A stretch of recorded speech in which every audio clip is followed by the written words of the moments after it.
Real quick housekeeping items. So obviously a lot of this is going to be about remote selling and remote business development, but let's do technology real quick. Are you able to see my screen? And if so, what does it look like? Hey, I can see it. It's the Managing Growth During COVID-19 little newspaper ad. Yeah, sweet. All right, cool. First try at this slide deck, so hopefully you guys like it, but I'm glad you can see it. So we got hashtag Danglers on the phone, Rob Lovelace, Ashley Barnett, Bevan Baker, John Oliverio. John, I know you, I think. I don't know if you can go off of mute. John. Yes. Hello, how are you? Dan? Are you the John Oliverio that knows Dan Hirsch? Yes, I am. It's great to see your name, man. Great to talk to you. Yeah, absolutely. Same here. That's why I attended. I'm very glad to have you. Cool. Hope all is well. Zach is here. Aaron, I'm going to butcher this, I apologize. Gildea, maybe. Caitlin and Ryan McGregor. Good. We're gonna get started. My name's Dan Hirsch. I am the founder of a business in Pittsburgh called Engaged Prospect. Our company does a few things, but ultimately helps organizations with their growth plans. So we help with training and coaching, and we manage sales teams for our clients. We help recruit. So the guy you just heard, John, is I learned a lot from him about recruiting and managing people. We also help them with sales strategy and understand technologies. Basically, we run sales programs for companies. Also, one of our newer services is to help entrepreneurs who aren't yet ready to grow a sales team. Maybe, they're in business, they're selling, but they don't have the ability to go out and hire salespeople. We help them with a training program, learn all of the tools necessary to become the best salespeople they can become. And as part of that, Matt and Jackie at the Pittsburgh Young Professionals Organization asked us to talk about some of the components that we teach. So today we're going to be talking about managing growth during COVID-19. With me is my business partner and our executive vice president, Sam Stein. I'll let him introduce himself, but he's going to be playing a big role in this discussion today too. Sam? Hi. Yep. Thanks, Dan. Thanks, Matt. Hi, everybody. Coming to you guys live from my third floor. I got family cooking dinner and being loud downstairs. So hopefully the setting isn't too weird for you. But we're all working remote right now during this time, and I think we're all getting used to it. And that said, it's going to be interesting for us to talk about, how to manage growth during COVID-19. And one of those things is to really figure out how to do remote sales, how to leverage technologies, how to stay in contact with our prospects and with our customers, even when it's a little bit difficult and we're isolated. So I'm excited to talk with all of you guys, excited to meet you, and hope you get some value in this hour. We'll stick to time. I know it's 5:30 to 6:30 is a little late, but we also wanted to make sure everyone could do this after work hours. So hopefully this is a good time for everyone, and hopefully you get some value out of it. We'll have a Q&A at the end. Please do participate, and we'll give you contact information as well if you have questions you want to take offline. Happy to handle those as well. So glad to meet everybody and excited to speak with you. Great. All right. So to get an understanding of who's in the room, so to speak, we would normally be asking you to share a little bit about yourselves and your company, what role you have.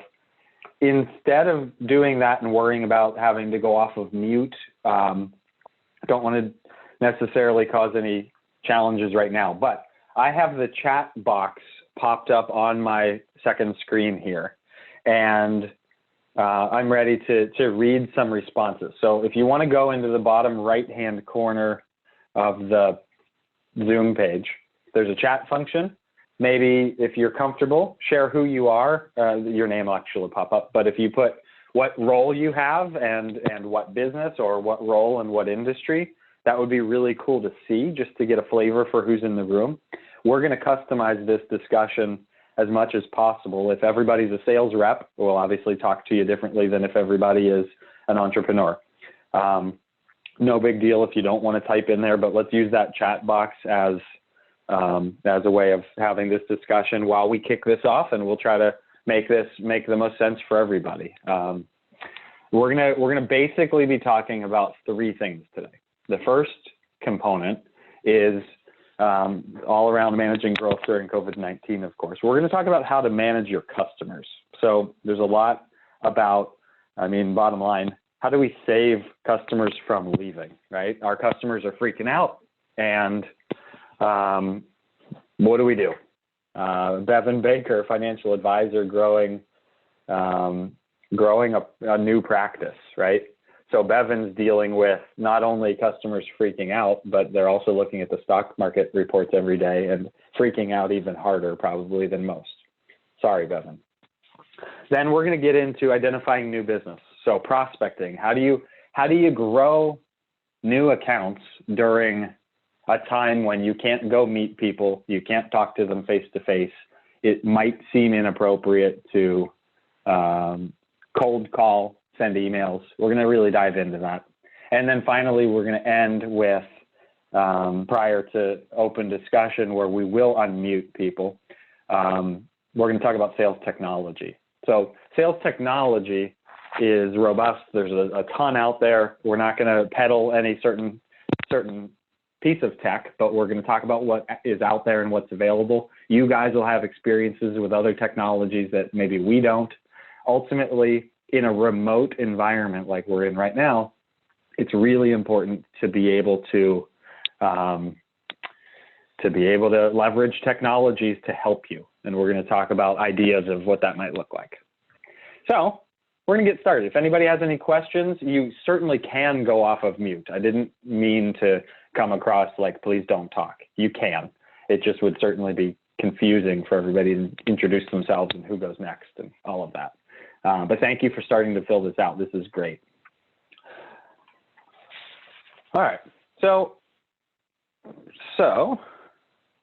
let's start with first part of sales technology. This is called Prezi. We're using a Prezi presentation, which is a little bit cooler than PowerPoint. It zooms and does these neat things. Also starts halfway through, so I apologize there. Managing customers, right? So we're in unprecedented times. Sam and I are not going to pretend we're experts in COVID-19, but we certainly are experts in remote selling. Our business is an inside sales organization, and we're in charge of over 40 inside sales people. Those people are trying right now to figure out how to manage their customer base. If you guys are anything like our business, you're getting calls all the time asking about, we might need to cancel our service. We're not going to be buying any new products for a while. So how do we manage our customer base? We thought this was a good place to start because any of those folks who have been through a sales training before, you've probably heard that it's a lot easier to keep a customer than get a new one, right? So that's kind of step one in terms of growth. How do we keep our customers?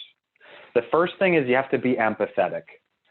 So empathy is understanding and acting as if you care about what they're going through. That's not the dictionary definition, but being able to portray that you understand and are really feel for what they're going through. Everybody here is different, right? Some people have the virus, some people don't. Some people are quarantined, some people aren't. The business landscape is ridiculous. Some people have jobs. Some people are concerned about losing their jobs. Some people are afraid they're going to shut their businesses down, while others are just waiting for this to turn around. And other companies are completely taking advantage of this. I don't know if Zoom bugs their recordings here, but I'll give you an example. I went on to a live chat about 2 days ago to retrieve a recording that I couldn't find on Zoom, the platform we're on currently. I was 592nd in line for the live chat. That's unheard of. And obviously I signed off. So I never got my answer. Zoom and companies like Zoom are killing it right now. But most of your customers aren't. So you need to be empathetic. You also have to be available. So a lot of times you reach out to customers once a month or once a quarter. I see a lot of people here with like finance and insurance sales, those types of things. It is probably best now to over communicate with your customers. So for a few reasons. One, the uncertainty is really, really affecting them, probably like it is with you and your contracts, the companies that you have as vendors. Communicating with them shows them that you're there. It lets them vent. This is very human kind of focused, right? So you need to be somebody that they can talk to. You need to be somebody that they can be honest with about whatever it is they're going to need to do. And oftentimes you're going to find, especially through the next 35 minutes, that we think that people have much more time now to do certain things and have conversations than they did before. They have more time now than they're going to have when we get to the recovery phase of this, which is when everyone comes back to work. They're going to have no time for a conversation with you. They're going to have no time for a cold call. So we're really advocating that right now is the time to build these relationships. At the end of the day, many of you, and let me go through some of this. So human resources, advertising, sales, city paper, marketing manager, business development, lots of salespeople, lots of marketing people. Any of you who work in a company that says we have really good customer service, if that's what you're selling to your clients, then right now is the time to prove it. Right now, when companies are worried about going out of business, or companies are begging you to maybe change payment terms or just have somebody to talk to and build a relationship, right now is that time. But that's also an opportunity for you to really step up and show, look, I told you we'd be here for you. We're here for you. I'll talk to you at 10 o'clock at night if you want. It kind of involves having a really strong mindset, right? So you have to understand that the relationship with your customers is changing. So how do you adjust? Try to figure out how you can change some of the service offerings to add value to what they need now. When we talk about prospecting in a few minutes, we're going to talk to you about value proposition and how that is probably needing to change based on your customer base, or your prospect base, I suppose. But you're going to have to figure out how can you change your services to add value to what they currently need. I'm going to give you an example, and you guys might think this is a shameless plug for one of our services. It kind of is, but in reality, if I was on video, you'd see me smiling, laughing. But in reality, it's a really good example. It's the only example I could think of at 4:30 when I was planning this. So how do you adjust your services to add value to what your customers need now? We have one solution at Engaged Prospect that is an outsourced sales solution. So a company hires us and they say, look, I don't want to manage my sales effort. I don't want to hire people. I don't have the strategy or the knowledge to really be an effective sales manager. So great. Engaged Prospect goes out and hires a person or 2 people or 3 people or whatever the budget is. We build the sales strategy, the processes. We give the rep technologies to be really efficient. And then we manage that person and train them and coach them. And it can cost $80,000, $90,000, $100,000 a year because that person has a full-time salary. There's commission. It's not cheap. It's certainly a great return on investment, or else we wouldn't have clients, but it's not cheap. And the point of me bringing this up is nobody today is making a decision to sign a contract with us for that service, as you probably could imagine.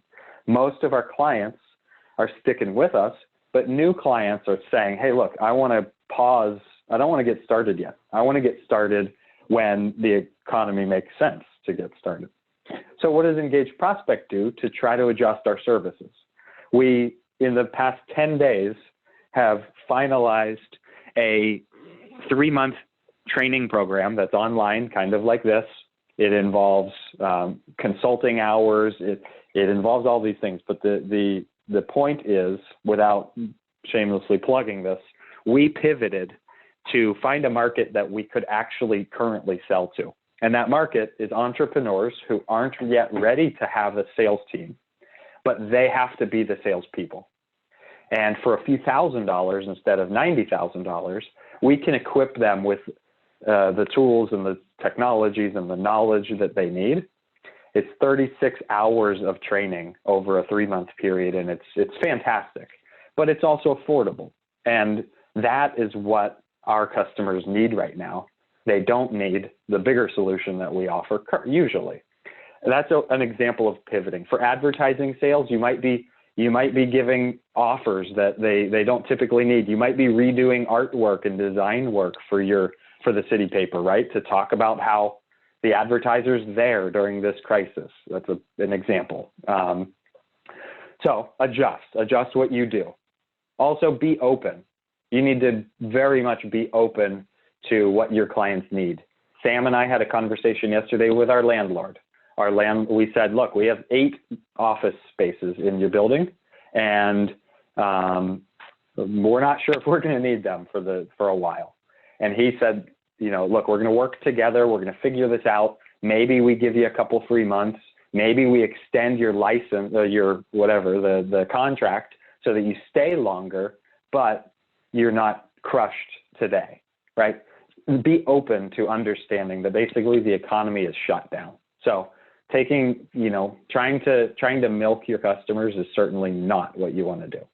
If you can get creative, I guarantee you guys are going to have lifelong customers if you can step up and kind of give that service that you've promised. Sam? Yeah, thanks, Dan. So moving on to the next slide and kind of summing up a little bit about customer outreach right now. To repeat what Dan said in short, it's very, very important that you reach out to your customers, that you add new value, and that you're really focused on the realities of the situation. Some of you, when you call your current customers, are going to find that they're not there. You're going to find that they have been laid off, right? And you have to be very prepared for those types of conversations and ready to not put your foot in your mouth, right? But at the same point in time, why are you reaching out? And the answer is to talk to them about what they need. It's the same thing you reach out to your customers for all the time anyways, but you really need to be focused on it. You can't just go in with a normal customer touch. It's where are you, remembering why we partnered in the first place and what we were supposed to do for you, and how can we pivot? How can we adjust? What do you need me to be flexible on? And how can we help you through this time? And if you're doing that, you will really humanize the experience. They won't see you as much of a vendor. They'll see you as what you've always wanted them to see you as, a human being who's there to help, who's there to add value, and who really did something that they needed during this time. The process for this, which is the slide we're on now, is still very similar to probably some of the things you were doing, minus your actual in-person touches. So for those of you who go and shake hands and see your customers and have a coffee, that's not an option right now. So the channels that you'll use are the same as they ever were, but maybe turned up a bit, right? Video conferencing, email is still wonderful. Various content avenues that you can get out to your folks. Right now, these webinars, things like this, people are thirsty for content. They're really hungry for content because everyone's uncertain. And so if your business is able to provide content like we're doing right now to your current customers, they'll actually do it. They'll actually sign up on those webinars you try to do, and they'll click on the links, because it's no longer, oh, I'll get to that when I need to, or I get this email every day in my inbox, I don't want to look at it. They're actually thinking, who can help me understand the landscape?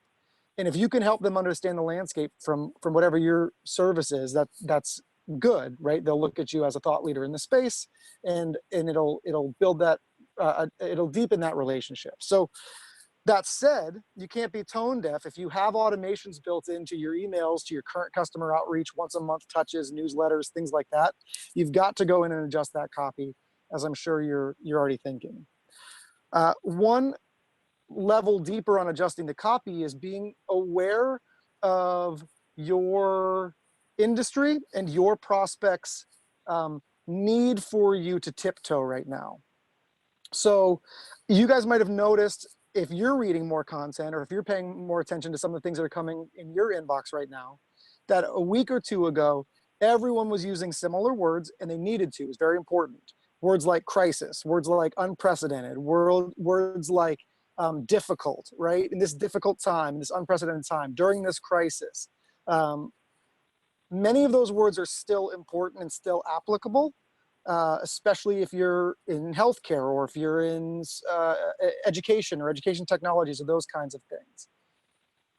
But you might have also noticed that some of the marketing messages have moved on to a bit more of a positive, the new normal, the new reality. How can we get through this time and focus on the future and back to sort of positivity? I think it's important to know where you should stand from your industry and what you're doing, and whether or not you should be still very, very cautious with your customers, or if it's okay to be somewhat relaxed as we settle into the new normal and try to figure out all together how we're going to weather the storm and move through.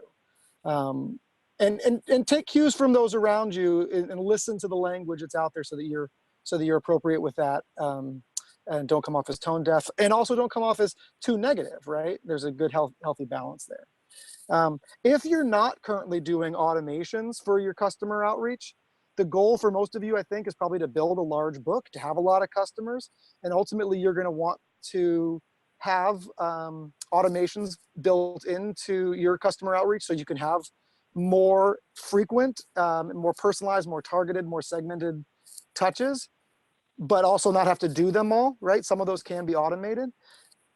I don't recommend taking your foot off the gas pedal. You should be reaching out. You should still be doing a lot of activity, but you also maybe do have some extra time. Because it might be harder to reach your prospects, harder to reach your customers, whatever it might be. And if that's the case, take some time now to build those things that you didn't have time to build before, right? You always said, oh, I'll get to that or whatever. Look at if you can start to automate some of your outreach, or build those types of outreach cadences or campaigns for use when the wheels of the economy start turning again at a normal or at least an increased clip. Dan touched on this: communicate more frequently. You can't visit the customers, but you still can meet with them. I don't know how many of you use this. We use it.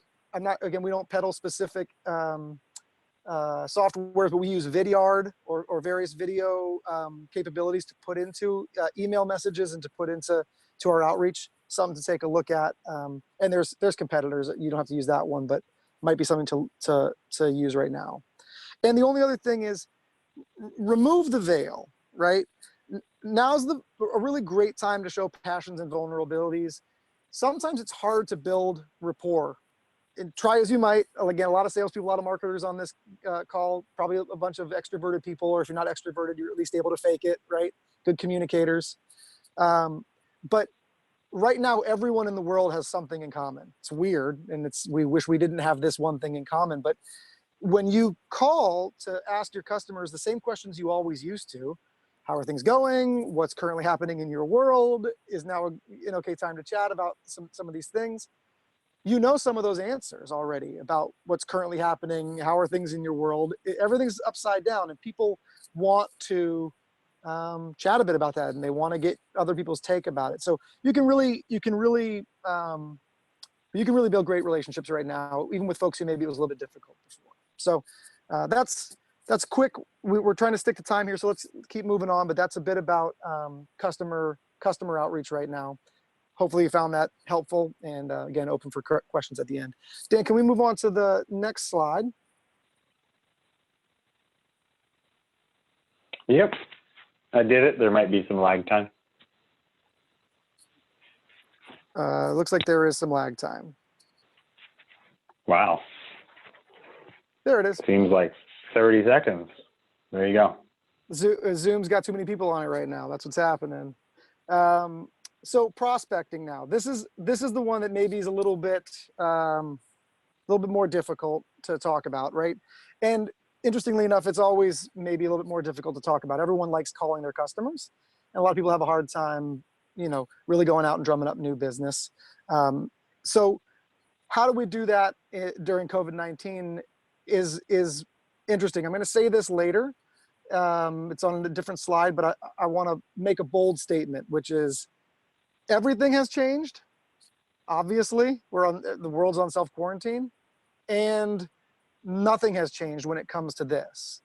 I truly believe right now that all of the best practices you should have been employing with when it comes to prospecting, you just have to employ them now, and you'll see what I mean. So, should you prospect now? The answer is absolutely yes, but the way in which you prospect is incredibly important because you can burn bridges and ruin relationships if you do it wrong in an incorrect manner right now. What happens during the recovery is listed on the slide here. Dan mentioned this, but you never want to have an up and down sort of peaks and valleys in your prospecting process anyways, because when you need new customers and you're in a valley, there's a lag time before they actually start coming on as new customers. So you always have to be prospecting. That valley is going to get even deeper in the recovery when people get back to work and they're trying to rehire and they're trying to figure out what they're doing with these small business loans they took or whatever it is. It's going to be very hard to start back up. So you don't want to take the foot off the gas pedal right now. Again, you just have to do it in the right way. And one of the right ways is understand that your value prop might have changed and how you add value might have changed. Are you in need? If you're in need, understand that and don't be opportunistic about it, right? Because they know they need you, but they are nervous. If you're a nice to have, know that as well, and realize that maybe you're just planting seeds. You're setting the stage for when things get back to normal. Some of your prospects, though, do still want to talk about, their goals for late summer, their goals for the fall. For those of you in financial planning, they can still talk about their goals for when they retire, right? This can still happen. How you do this is by personalizing everything, right? Really taking a minute to know who you're reaching out to, why they might be interested in having a conversation, and asking them if your assumptions are correct, right? Never making any assumptions, saying, I assume it might make sense to talk for these reasons, but I don't want to make any assumptions. Can you let me know if I'm right, if I'm wrong, when the good time is, all those types of things. So let's move into your mindset piece here for when you're,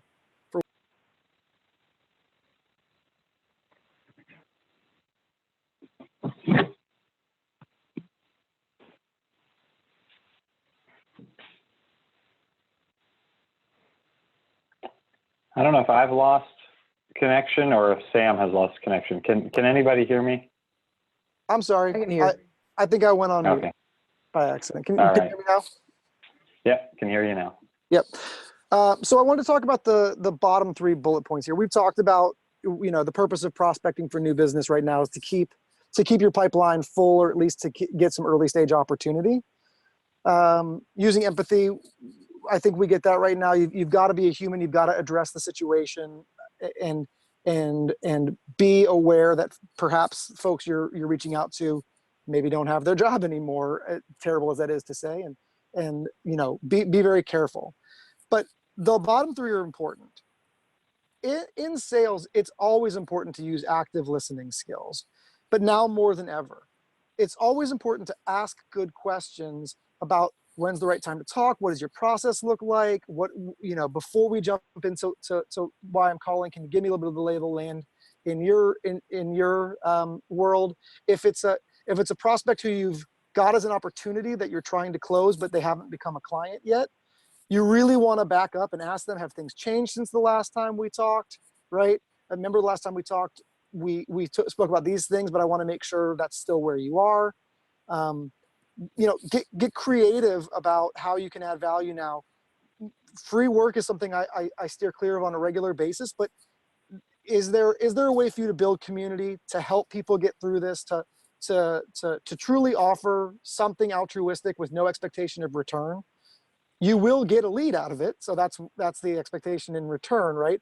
And when it's time to capitalize on that, if it's time, then go for that. But the way you treat your prospects now and what you can offer of value now might not be the same as what it was 3 weeks ago, which is maybe a demo or a walkthrough of your products or whatever it might be. That might be different now. It might be free content. It might be third-party stories about some things you've done with your current customers. And if that might help your prospects think about things that they've been out there racking their brains. Like, what am I going to do? What am I going to do? Oh, here comes this person calling me, and they have actually really interesting ideas about what they're doing with their current customers that might work for me, right? And these are things that you're supposed to be doing in sales anyways. Good questions, third-party stories, really asking questions to listen to the answer, pivoting and being flexible with your prospects. And really now you just have to do those things. So that's what I meant by, or what we mean by that last sentence on the slide. It really is the same conversation, just different. So in short, do reach out, do keep prospecting, be empathetic and also wary that you might be reaching out to folks who just got laid off or who are in fear for their current position. But if you can get into a conversation, do so by asking good questions, listening to their answers, getting creative about how you add value and the content you can share, and lean on the sales best practices or the marketing best practices you've always known, but now's really the time to employ them. Thank you, Sam. So as we wait for this to switch over, I'm going to add something that I feel is going to happen.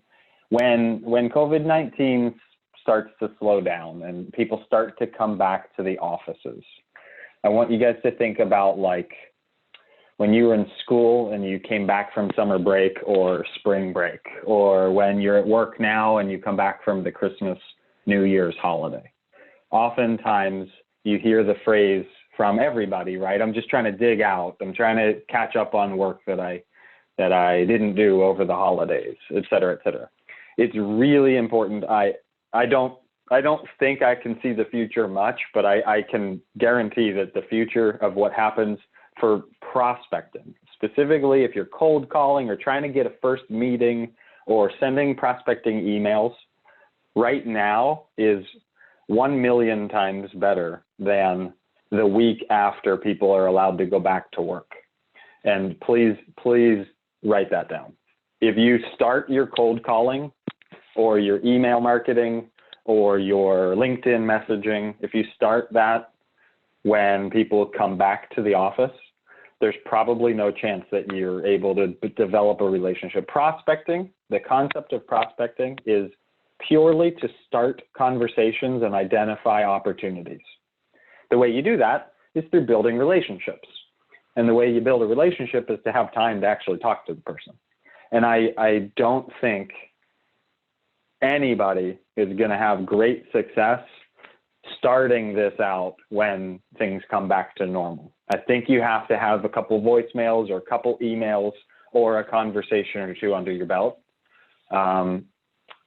So please, right now is the time to be reaching out, and certainly changing how you reach out is important. So how are you reaching out? Well, the sales world just went remote. Everybody in, inside sales leverages technologies and leverages process. Everybody in the world right now is leveraging those things. They have to if they want to be productive. So you have to leverage the tools you need to start these conversations, and know that your customer is going to have a dog next to him or her. There's kids going to be running around. It's going to be different, right? I'm currently wearing a long sleeve t-shirt, and I don't think I did anything with my hair today. I can't actually remember, but like, that's it. You're sitting in your living room or your attic and you're working. You have to know that. So what tools? LinkedIn, phone calls. Your phone call shouldn't be, hey, I want you to buy my product. It should be, hey, I want to learn about what's going on with you guys, right? Over here, we're locked in, but you're over in Cleveland. Like, tell me a little bit what's happening. Are you working? Are you guys able to work with your customers? Tell me more about that, right? Sam was discussing that a minute ago. And understand that customers aren't currently going to buy, but they're certainly willing and open to start conversations. So we read a couple articles last week, a few days ago, and we also tested our team. As I said, we work with about 40 different sales reps from a variety of companies and entrepreneurs who are sales reps. And what we're seeing is that conversation rates are the same as they were a month, 2 months, 3 months ago. People are still having conversations. There's no doubt that customers don't answer the phone and say, oh my gosh, Bevan, Caitlin, Sam, thanks for calling. I want to give you my credit card right now. Unless you're in an industry or in a company that makes sense, that's not typically happening, right? I did a podcast interview about 2 hours ago, and the author that I was talking to said, it's not the right time to call somebody and say, hey, I represent a copy company. Do you want to buy a copy machine? People probably aren't going to say yes, but you could start a relationship. So that's really important. In addition to starting these first-time conversations, Sam and I think it's really important to start preparing for the future. It might sound opposite of what we're just saying, where we want you to go out and start having these conversations. But also, since you're saving time on commutes and time on getting ready, I bet many of you are wearing sweatpants right now, we also want you to start thinking about what's going to be needed for when you do get back to work. Things like lead lists. If you're not finding 10, 20, 30 targets, I'd say a day, but maybe a week for you, maybe every 2 weeks. If you're not finding lists of people to reach out to, we think you should spend some time researching your target companies.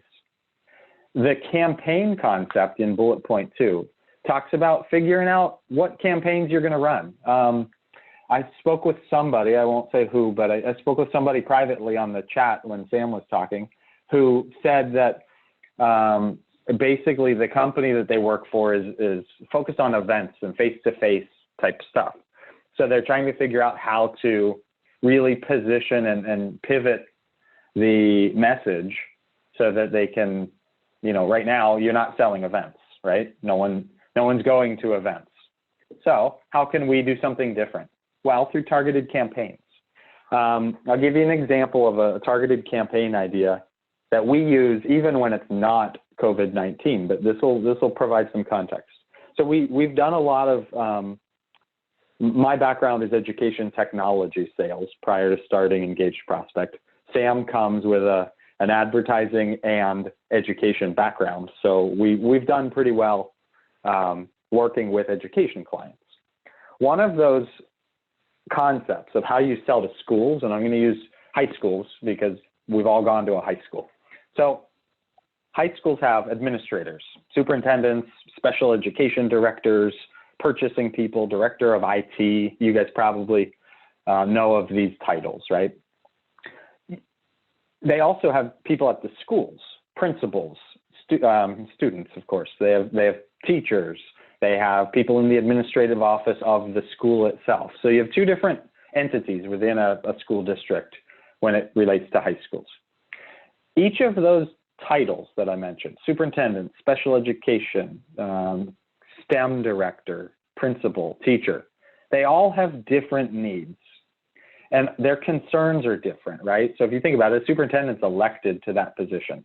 He or she cares about the parents in the community. I think probably everybody in the community votes, right? But they're concerned about that. They're concerned about graduation rates and awards and funds and finance and all of those things. A teacher cares about teaching the kids and making sure he or she is able to be the best at doing that. So totally different needs.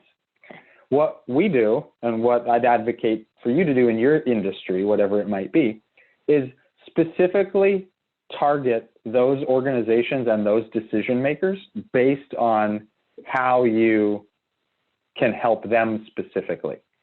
So you might have 5 different sequences of emails that are going out that talk to each of those different people slightly differently. We help organizations, we help school districts do A, B, and C, and a lot of our customers are telling us that they've found great value in 1, 2, and 3. Those A, B, C, 1, 2, 3s might be different for superintendents versus teachers. If you're selling to corporate America, the president and the CFO and the marketing director all have different needs and challenges. So how do you solve those? As you're building lead lists and as you're planning your strategy currently while in your dining room, think about those different segments and how you can help them. Another thing, which sounds counterintuitive since we're not out networking, you guys are doing your PYP meetings on a Zoom call tonight. You know, we're not having a drink. It's hard to build a network. You think it's hard to be social. Try your best with with social media, with email, with Zoom calls and Google Hangouts. It's certainly possible. And right now, everybody, I don't know if anyone else can attest to this, but when my wife and I go and take our dogs for a walk, it seems like everybody in the neighborhood waves and says hi. Normally they don't. So I think people are yearning for connection of some sort right now, and building a network of people that, and you guys probably, I don't need to tell you this, you're in this group, right? Continue doing those things. That's really important for when this stuff ends. So now we're going to go into sales technologies, and we're only going to spend about 10 total minutes. We're not going to really dive into major details, but to frame this, and I'm going to wait, Sam, when you see this on your screen, let me know, but I've switched over. What we're going to do is talk to you about some solutions out there that we think you should really look into for today, like meaning COVID-19, but also these are things that we've been using forever. And it's a really good way of getting your message out there, being able to leverage quantity, right? Can you make more phone calls? Can you send more LinkedIn messages? Can you leverage email better? And also quality. Are you segmenting and personalizing your emails? Is your value prop to this person different than to another person who has a different job completely? Those kinds of things are really important. Sam, are you guys able to see it yet? Sam, Yeah, Matt? absolutely. Awesome. Thank you. Okay. So that kind of goes into, like, everybody right now is an inside sales rep, right? We've been contacted by outside sales teams asking us to put on a quick training for how they can become inside sales reps. So, like, that's interesting, right? Everybody, even if you're an excellent salesperson, right now you need to leverage technology. That's what you have to do. So what are the necessities? You have to create lists. You have to have this could be literally on my stepdad used a series of Post-it notes. Old school dude, certainly, and I'm not advocating for this, but he had Post-it notes everywhere, and he would go through them and just call people and email people. There's Or probably Dan, there might be a technology for that now. There might be. Maybe. So, like, phase 2 of that in the evolution of the world is a spreadsheet. So pull up a spreadsheet, have columns from left to right that say first name, last name, email address, phone number, job title, company name, website, and anything else that's important for your business. Type of decision maker, principal versus superintendent, right? That philosophy. And just start building out lists. You can also belong to list service companies. So one example that you all know of is the Pittsburgh Business Times. They have the big book of lists. Could be digital, could be printed. But there's also companies out there. I'll give you a couple examples. You've heard of maybe Hoover's, Dun & Bradstreet, Discover.org, Hunter.io. There's a million list service companies where you can get your contact lists and download based on criteria, but that gives you the access to go after certain people. For those on this call in, like, finance, you can even, it's specialized companies, right? Not the ones I just mentioned, but there are services out there that you can get, you know, people aged 35 to 42 that make more than $75,000 a year, have one kid, drive a Honda, and live in the South Hills of Pittsburgh. And it'll pop up, and you'll have now a list of people to mail or call or email. And for those business-to-business organizations on this call, it's quite a bit easier to get data. That data needs to go into a CRM. I don't know if all of you are using a CRM. I would ask at this moment if we were face-to-face to raise your hands. But having a CRM, whatever CRM it is, to keep track of and store your contact information is really important. Having outreach tools, that could be telephone, that could be email, of course. We're going to show you in a minute some other tools you can use to provide outreach, but that's really important. Sam mentioned how automation is critical. If you're not actively talking to your clients, talking to your old opportunities, the people that turned down your proposal a year ago, if you're not sending them content at least quarterly, I would really recommend you do to stay top of mind with all of these people. And that goes without saying, prospects as well. And then video conferencing, like this discussion is being had on Zoom. You've got free versions of like Google Hangouts. Uber Conference is free and pretty good. GoToMeeting, Skype, etc. Obviously, I'm sure you guys have been on a video conference in the past few weeks. And I really advocate for appointment tools too. I'm a user of Calendly. There is a Pittsburgh-based appointment tool that is really good out of Alpha Lab. There's a lot of these tools where you can sync your calendars. I'd recommend that. And one thing that we've not talked about, nor have we really kind of seen yet, I do predict that when we get into the recovery phase and people come back from this and start working again, like in the office, I do think that this remote work concept and leveraging technologies from the buyer's perspective is going to be a lot more enhanced. What I mean is, 2 weeks ago, if you sent a calendar link to someone and said, hey, fill this out, get a time on my schedule and let's have a talk, a lot of people might be like, what's that? I don't know what to do. But I guarantee you in 2 weeks, or 3 weeks or 4 weeks from now, those same people are going to be like, yeah, cool, I know how to have a video conference. I did it for 3 months in the summer of 2020. So that makes a difference. You should leverage those tools too. So I talked a little bit. I'm switching over to that next box, and it's called Sales Technologies. What sales to drive a database? And I'll go through it. If you can't see it right now, you will shortly. So how do you build a contact list? There's a bunch of sources for finding data. If your business has a tough time with bounce rates and people not getting emails into your inbox, into their inbox, I would recommend, we're not going to teach it today, but look up email validation. That's a way of telling if the emails you're about to send to are real and active email addresses. And then Google Google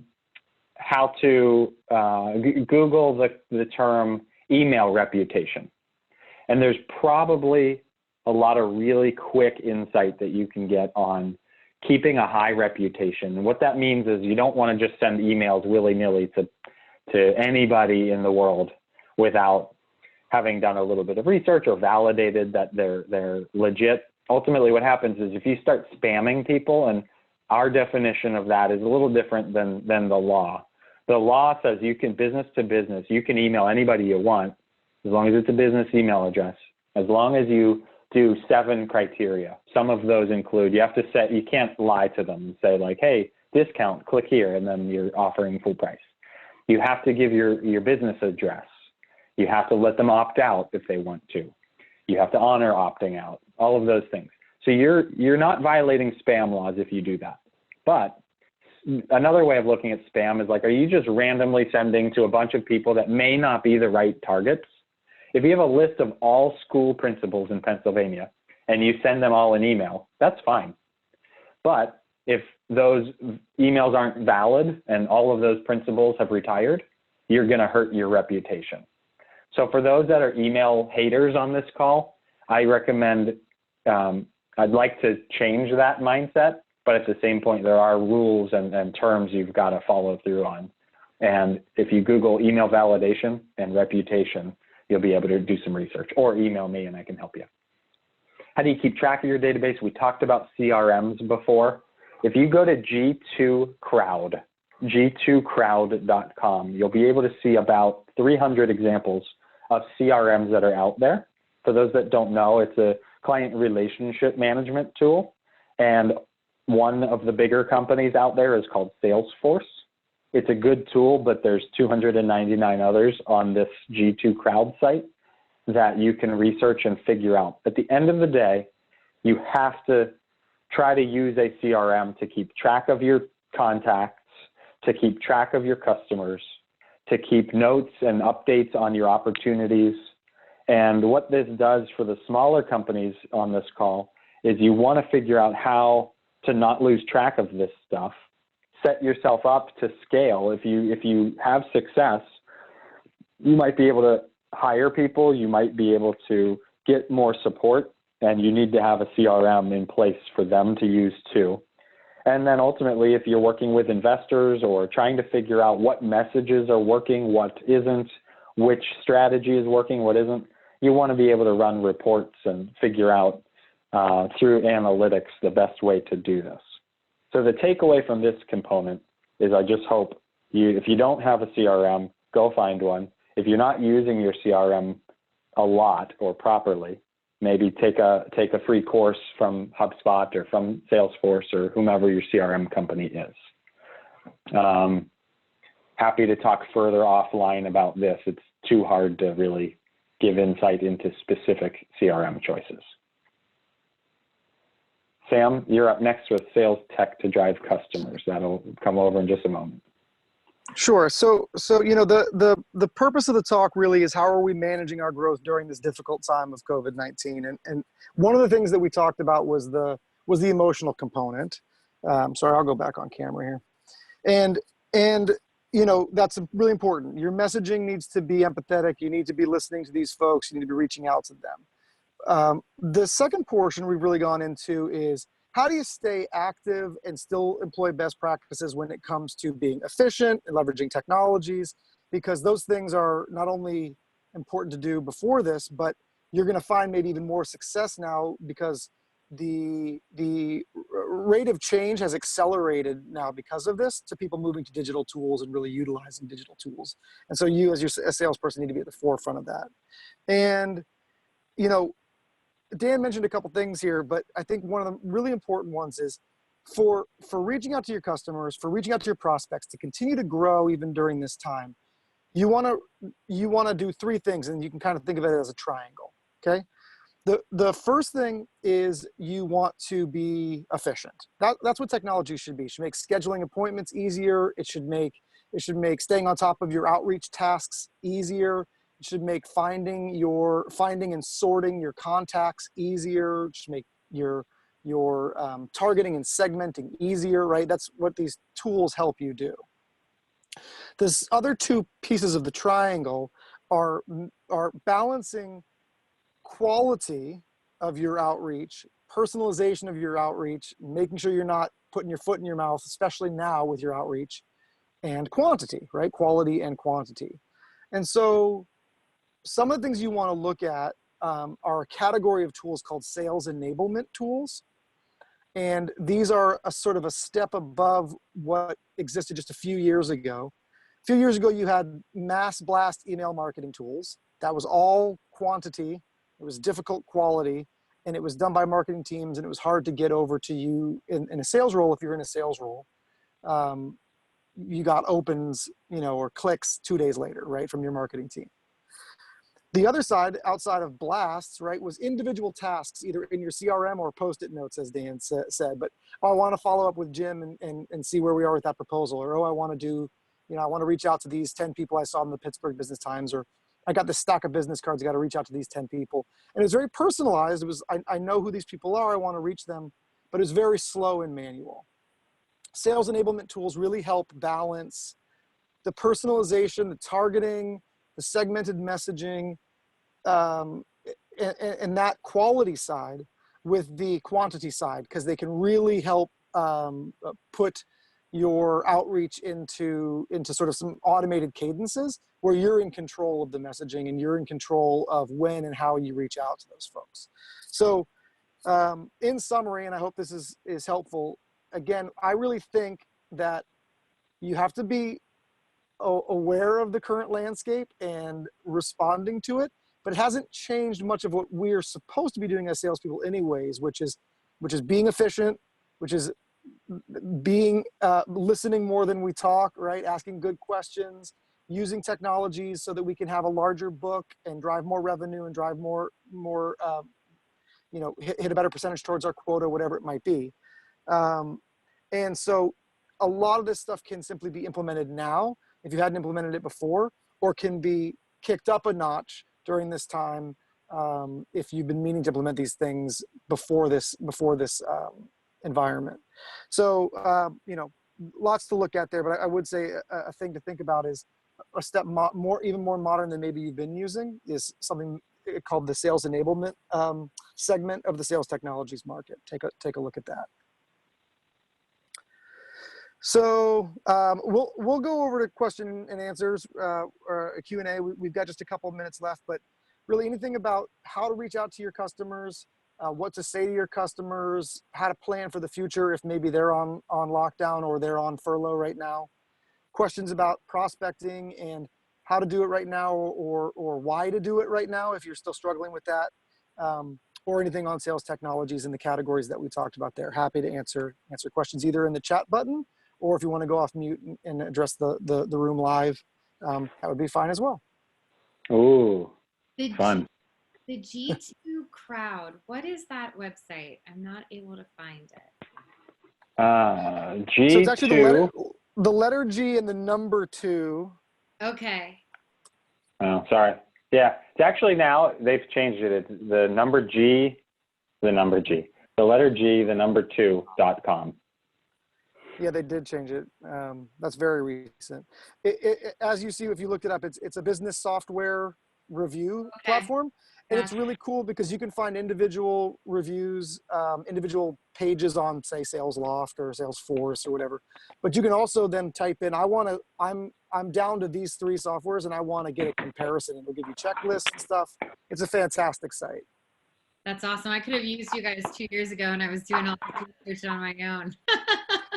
Sure. Yeah. It's a lot to figure out. There's another one that is called Capterra, CAPTERRA.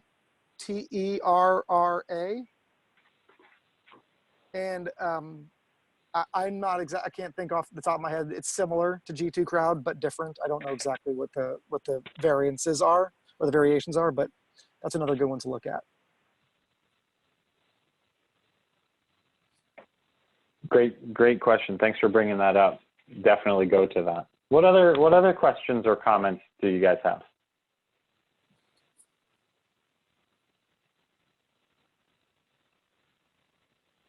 Who on this call has started drinking beer or martinis at 5 o'clock because it makes sense to do that? We want to hear from you because you're going to have great questions.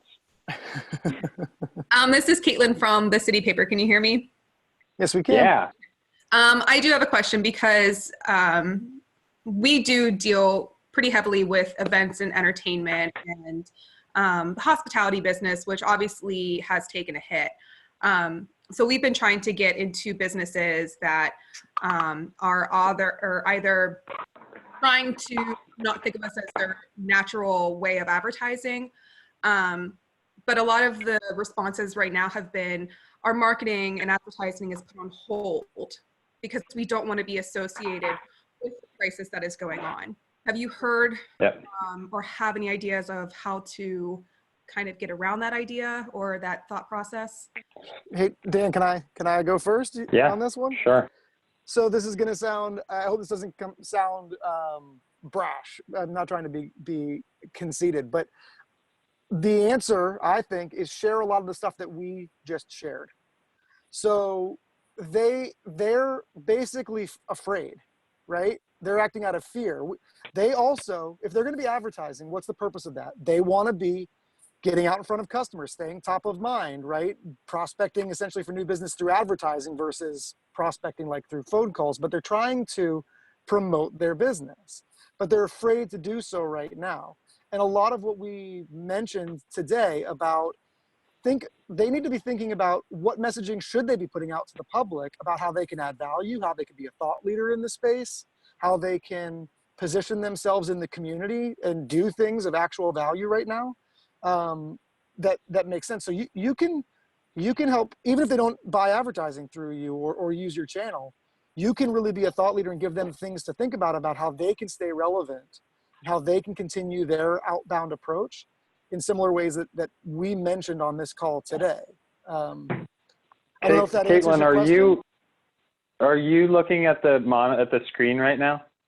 I am, yes. Okay. So awful thing to do. I just brought up that program that I was talking about, where we teach entrepreneurs. Yeah.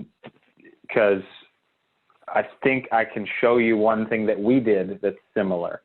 Okay. So this program, as I said earlier, is for business owners and startup entrepreneurs and single person companies that don't have a sales team, right? This is like the person who started a software business or a financial services business or a cupcake business and is like, I don't have a sales team and I'm not a salesperson, but I know I need to be better at this because I can't go hire people to do this for me, right? Mm-hmm. So I know there's a lag time here, but these two things, the red, managing your growth efforts during COVID-19 and through recovery, and the video that's here at the very top of this page, we're not part of this at the beginning of the program. So it just started with, and nor was this, I wrote a paragraph of like how we are, it may be tough for you guys to see, I apologize, but if you go to engageprospect.com/entrepreneur, you'll see what I'm talking about. And ultimately, the first 3 sections of this website have nothing to do with the program. And they have everything to do with kind of how companies are currently dealing with the world today and why this program may be an interesting fit for them right now and why that makes sense. My point is not to be an opportunist about you know, the time of the world. It's not to fall on deaf ears of companies that are concerned of looking poorly, like you're describing your potential customers. Right. What it is, it's our way of changing the value prop and the mission of the program. The mission of the program used to be, hey, we teach entrepreneurs who don't know sales technologies, sales processes, sales strategies, the fundamentals of selling. We have a program designed for them. But today, the message has to be, if you're an entrepreneur who doesn't know these certain things, you're probably freaking out right now because you're not sure how to get back to where you were once this thing's over. And the feedback that we've gotten from everybody has been the opposite of tone deaf. It's been like, boy, you get it. You guys, I'm not saying everybody's signing up, right? But they understand the message. And so to your point, small businesses promoting their services on your platform, they don't want to look tone deaf. At the same point, can't they just change some messaging and have better ads that show who they are? Think of TV commercials right now. Coca-Cola didn't stop advertising, but they probably changed their ads to say, like, we're here for you, right? After 9/11, people didn't stop advertising, but they just changed it and put an American flag in the background and said, you know, please buy American cars, Ford, be American, awesome. I'm making that up, but you get the point, right? I totally get where you're, absolutely. And like everything that you guys went through today really kind of fell into what we're struggling with right now. So it was really, really helpful. And I appreciate that. You're certainly not alone. And I hope there was 1 or 2 things that you could take from this, because this is really tough. We're all dealing with a lot of stuff here. Great question. Thank you. Anybody else out there?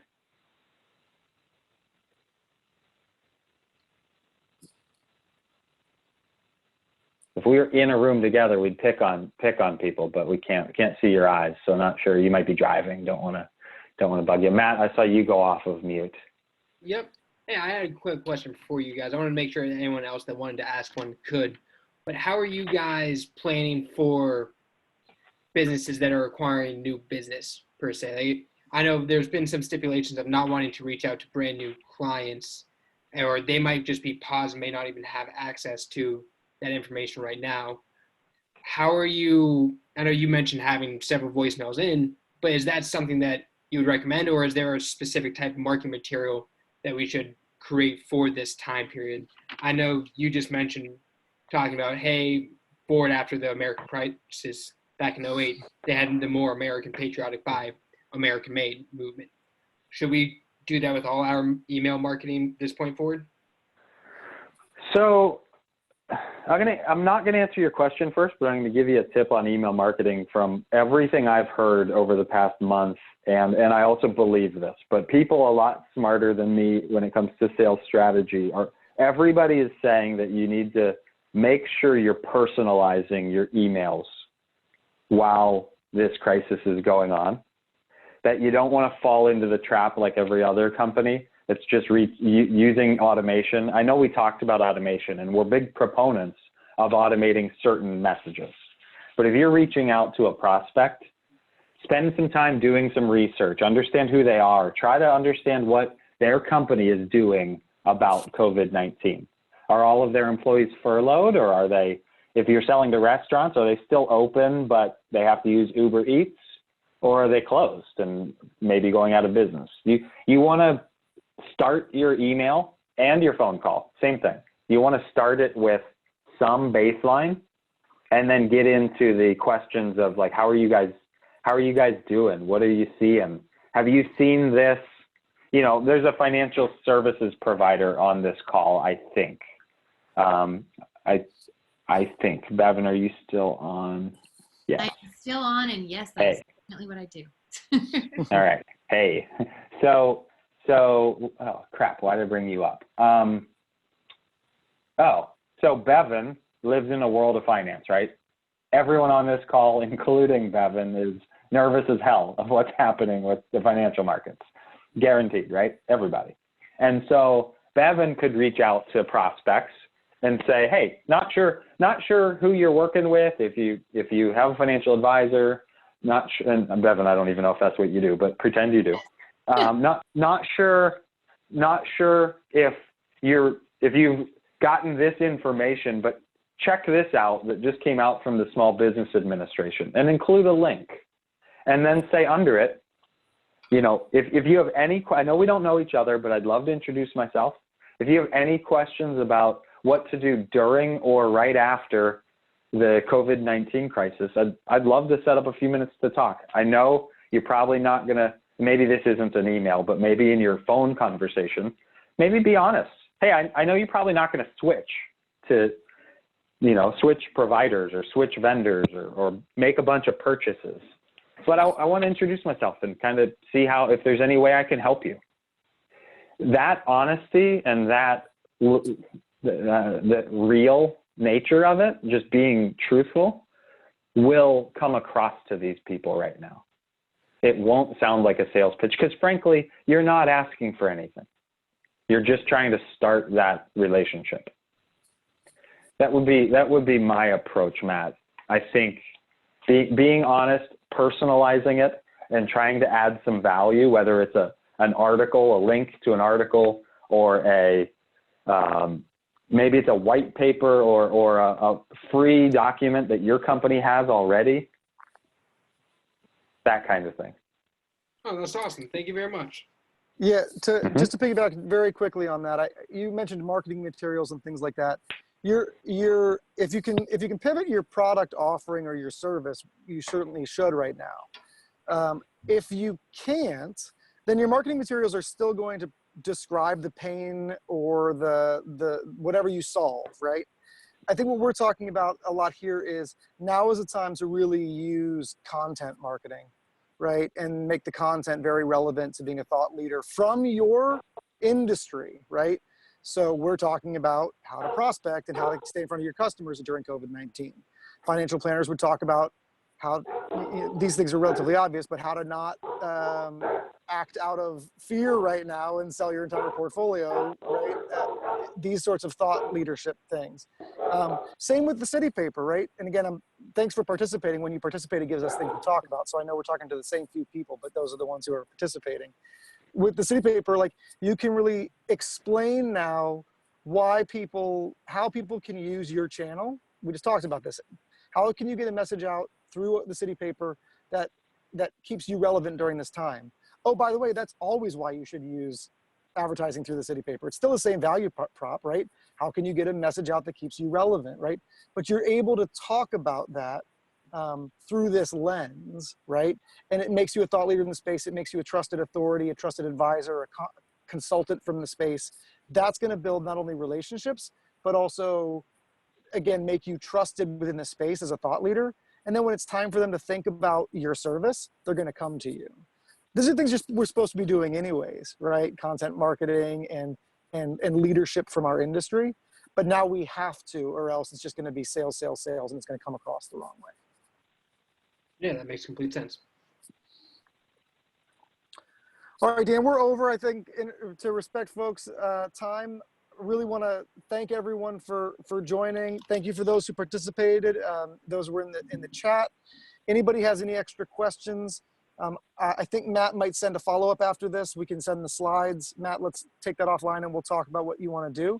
But anybody who wants to reach out to us, we're easy to find, Sam or Dan at engagedprospect.com. And we'd love to add more value and help you with anything you didn't get to ask on the call.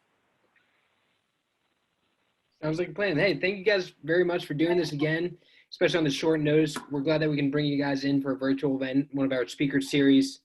I'll make sure that I can link up the emails. That way everyone has access that was here today for what we talked about. And if they want to reach out to you, then they'll have your contact information to do so as well. Appreciate it. Thanks, everybody. You're welcome. All right, everybody. Thank you. Bye-bye.